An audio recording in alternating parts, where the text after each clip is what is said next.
कुछ लोगों को लगता है कि इस सरकार में, मोदी योगी बीजेपी की सरकार में जितने मर्जी आंदोलन करिए कोई फर्क नहीं पड़ेगा।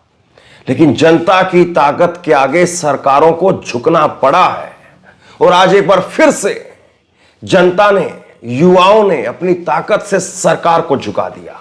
योगी आदित्यनाथ की सरकार को पीछे हटना पड़ा है, झुकना पड़ा है। और उत्तर प्रदेश में पुलिस भर्ती के अंदर जो घोटाला हुआ था, जिसको सरकार पहले मानने के लिए तैयार नहीं थी, अब उसमें भर्ती प्रक्रिया को रद्द कर दिया गया है। और खुद योगी आदित्यनाथ ने ट्वीट करके इसकी जानकारी दी है। यह होती है युवाओं की ताकत, यह होती है आंदोलन की ताकत। जब बड़े स्तर पर लोग सड़कों पर उतरते हैं तो वो सरकारें जो मानने के लिए तैयार नहीं होती है, वो सरकारें झुकने के लिए तैयार हो जाती हैं, वो सरकारें पीछे हटने के लिए तैयार हो जाती हैं। लेकिन सवाल यह है कि युवाओं के साथ में क्या इंसाफ हो पाएगा? सबसे पहले आप योगी आदित्यनाथ का ये ट्वीट देख लीजिए।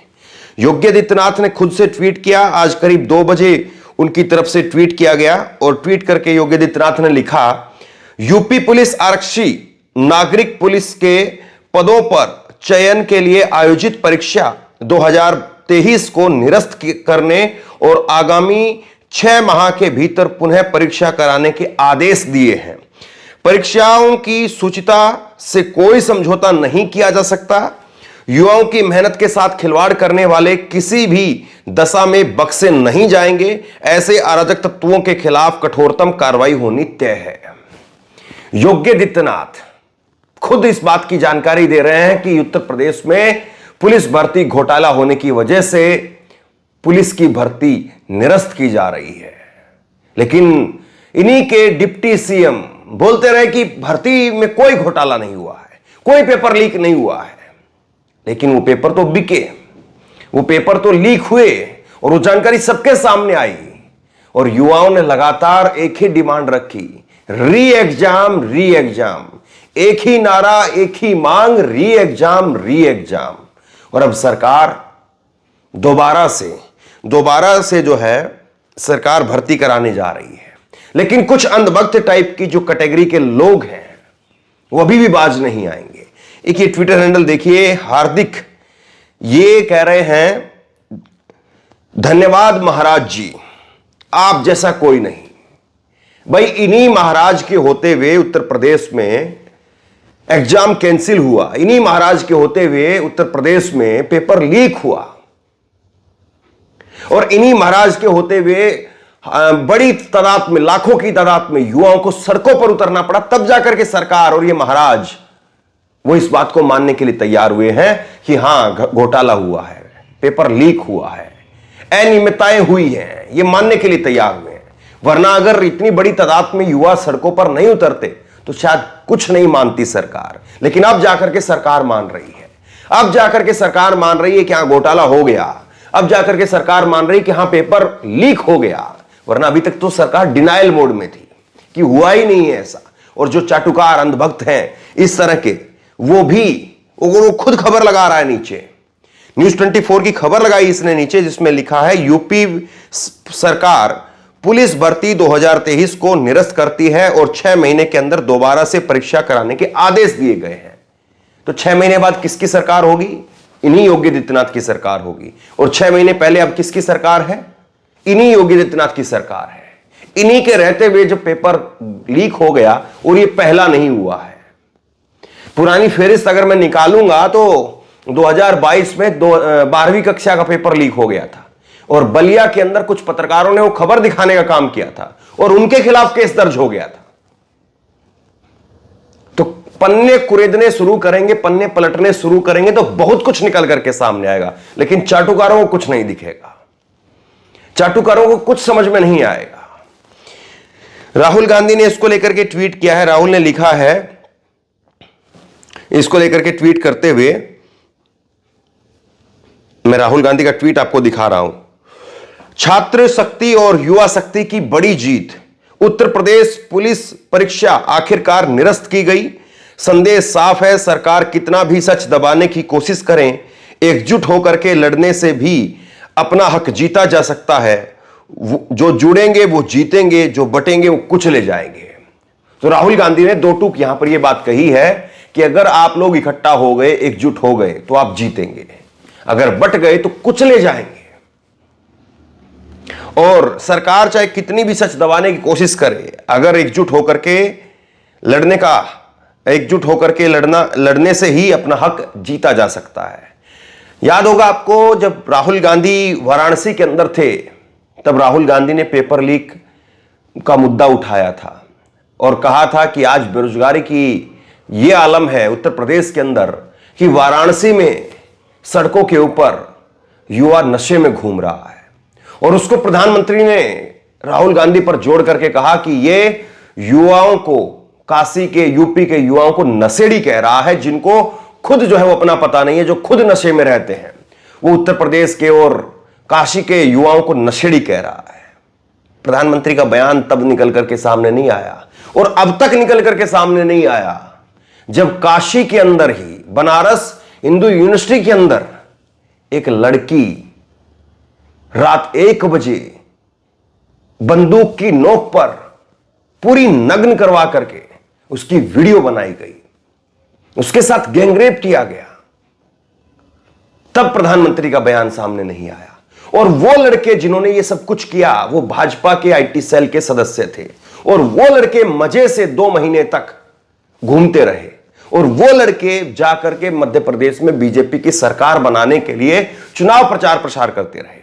और अभी तक उन लड़कों की टेढ़ी चाल वाली तस्वीर नहीं आई है।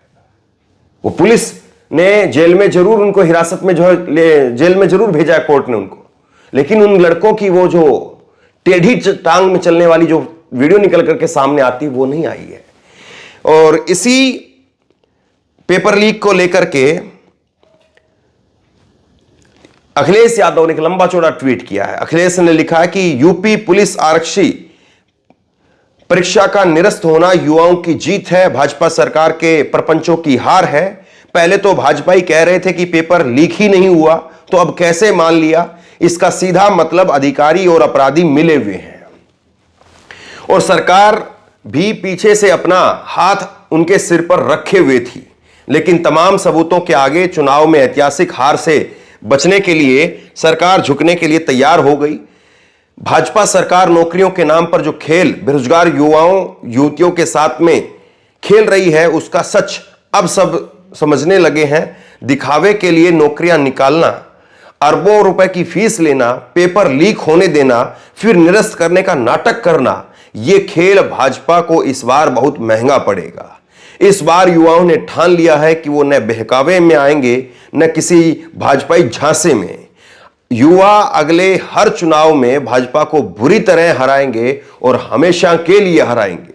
युवा कह रहे हैं कि फीस के नाम पर जो पैसा लिया गया कहीं वो भाजपाई चुनाव का फंड न बन जाए, इसीलिए अभ्यर्थियों का जब फार्म जमा कर रहे अभ्यर्थियों का फार्म जमा रहे, लेकिन भाजपा सरकार फीस का पैसा अभी लौटाए और जब कभी दोबारा परीक्षा हो तो ऑनलाइन डिजिटल पेमेंट से तुरंत फिर से फीस ले। तो ये जो है वो अखिलेश यादव की तरफ से कहा गया है। अखिलेश यादव कह रहे हैं कि ये पहले मान नहीं रहे थे, सरकार के अधिकारी और अपराधी मिलकर के काम कर रहे थे और सरकार उनके ऊपर हाथ रखने का काम कर रही थी, सरकार उनके सिर पर हाथ रख करके आशीर्वाद दे रही थी। प्रियंका गांधी का ट्वीट आया इसको लेकर के और प्रियंका गांधी ने एक लंबा ट्वीट किया है। उन्होंने लिखा है, युवाओं की ताकत के सामने सरकार को झुकना पड़ा, यूपी पुलिस परीक्षा रद्द हो गई। कल तक सरकार में बैठे लोग पेपर लीक को झुटलाने की कोशिश में बयानबाजी कर रहे थे। जब युवाओं की शक्ति के सामने उनका झूठ टिक नहीं सका तो आज परीक्षा रद्द कर दी गई। यूपी में हर परीक्षा का लीक होना भाजपा सरकार में व्यापक भ्रष्टाचार का सबूत है। उससे ज्यादा गंभीर है कि सरकार बेपरवाह और भटकाऊ रवैया, पहले माना ही नहीं कि पेपर लीक हुआ है, फिर छात्रों और अध्यापकों को धमकाने डराने की कोशिश, भ्रम फैलाने की बयानबाजी, नतीजा यह हुआ कि पेपर लीक करने वाले सरगना आजाद घूम रहे हैं। पूरा घटनाक्रम यह दिखाता है कि भाजपा सरकार युवाओं के भविष्य के प्रति नहीं बल्कि अपनी छवि और परीक्षा माफियाओं को बचाने के प्रति गंभीर है। सरकार जल्द से जल्द नई तारीख घोषित करे और सुनिश्चित करें कि इस बार पेपर लीक नहीं होगा। तो यही तो बड़ा सवाल है कि इस बार पेपर लीक नहीं होगा, इसकी क्या गारंटी है? इसकी क्या गारंटी है कि पिछली बार जो हुआ वो फिर से नहीं होगा? और मूल सवाल यह कि योगी आदित्यनाथ की सरकार चुनाव से पहले उन अपराधियों को, उन अधिकारियों को, उन नेताओं को, उन लोगों को सामने ला पाएगी जो इस पूरे पेपर लीक के पीछे थे? और उनमें से कितने लोगों का कनेक्शन सरकार में बैठे लोगों के साथ में स्थापित होता हुआ दिखाई देता है और कितने लोगों का कनेक्शन विपक्ष के साथ में दिखाई देता है? क्योंकि बगैर नेता नगरी के इस तरह से इतनी बड़ी धांधली करना, इतना बड़ा भर्ती घोटाला करना वो संभव दिखाई नहीं देता है। तो नेताओं का कनेक्शन, अपराधियों का कनेक्शन वो सामने आएगा, वो एक बड़ा सवाल है। और ये हो पाता है कि नहीं, ये अपने आप में एक सवाल है। दूसरी बड़ी बात ये है कि 50 लाख युवाओं ने करीब 60,000 पुलिस भर्ती प्रक्रिया के लिए आवेदन किया था। तो आप बेरोजगारी किस हद तक है आप अंदाजा लगा सकते हैं। 60,000 के करीब जो है वो वैकेंसी थी और आवेदन आए 50 लाख। तो बेरोजगारी का आलम ये है। और आपका ध्यान कहां पर है? और आपका जो ध्यान है वो क्या युवाओं के मुद्दे पर है? ये भी बड़ा सवाल है। और इसके बाद में जो है युवाओं ने जिस तरह से इसको लेकर के मांग उठाई, युवाओं ने जिस तरह से इसको लेकर के आवाज उठाई, वो अपने आप में एक सवाल ये भी है कि क्या उत्तर प्रदेश में युवा वो अपने अधिकारों को लेकर के, अपनी मांगों को लेकर के एकजुट होना वाकई सीख रहे हैं? क्योंकि उत्तर प्रदेश में खास तौर पर प्रयागराज में जिस तरह से पिछली बार जब भर्ती घोटाले को लेकर के आवाज उठी थी और उसके बाद में जैसे हॉस्टल के अंदर घुस करके लाठीचार्ज किया गया, और उसके बाद में मत भूलिए कि 69,000 जो शिक्षक भर्ती घोटाला है उसके अंदर किस तरह से लंबे समय से लगातार जो अभ्यर्थी हैं वो पिटने का काम कर रहे हैं, लगातार पिट रहे हैं वो। तो सवाल ये है कि किस किस को कहां कहां तक इंसाफ मिल पाएगा? या सब कुछ जो है वो केवल और केवल टीवी अखबारों की हेडलाइन बनाने के लिए किया गया, उसके बाद में चुनाव, और चुनाव के बाद में सारा खेल खत्म? या चुनाव का डर था, चुनाव में हार का डर लग रहा था और इसीलिए जो है सरकार ने अपने कदम पीछे खींच लिए, इसीलिए योगी आदित्यनाथ की सरकार पीछे हट गई? सवाल फिर ये भी है। बहरहाल उत्तर प्रदेश में जो अभी तक सरकार डिनाइल मोड में थी, अभी तक सरकार ये मान ही नहीं रही थी कि पेपर लीक हुआ है, वो सरकार मानने के लिए भी तैयार हुई है और वो सरकार पीछे हटने के लिए भी तैयार हुई है। तो क्या लोगों को अब आंदोलन की सड़कों पर उतरने का जो नतीजा है वो समझ में आ रहा है? क्योंकि यही सरकार, अगर ये अभ्यर्थी पीछे ये इतनी बड़ी ताकत में सड़कों पर नहीं उतरते तो क्या संभव था कि सरकार ये भर्ती घोटाले को माने? और दूसरी बड़ी बात, जो सरकार ये वाहवाही पीटती है, अपनी पीठ थपथपाती है कि हमारे राज्य में इस तरह से जो है वो कानून व्यवस्था है कि अपराधी गले में तख्ती डाल करके घूमते हैं, अपराधी उत्तर प्रदेश छोड़ करके चले गए हैं, तो कैसे हिम्मत हो गई अपराधियों की? और किसकी सह पर, किसके इशारे पर, किसकी मिली भगत के साथ में अपराधियों ने इतनी बड़ी परीक्षा भर्ती को जो है वो लीक कर दिया? सवाल ये भी है। शेयर कीजिए इस खबर को, लोगों तक पहुंचाइए और इसी तरह की तमाम खबरों के लिए ऑनलाइन न्यूज इंडिया को सब्सक्राइब कीजिए।